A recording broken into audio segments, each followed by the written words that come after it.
Последната ми регресия, която направих с една болен терапевтка, тя е човек, който е доста срамежлив да излезе, да стане пред камера, да се снима.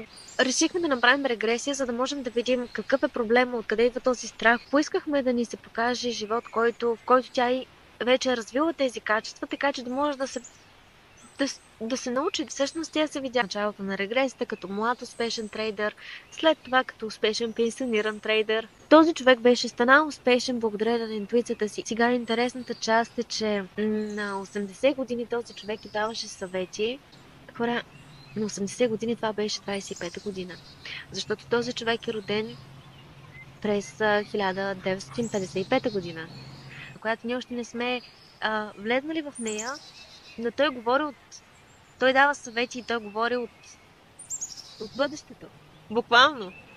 И това е феноменално. За втори път ни се случва такова нещо, където има застъпване на реалност.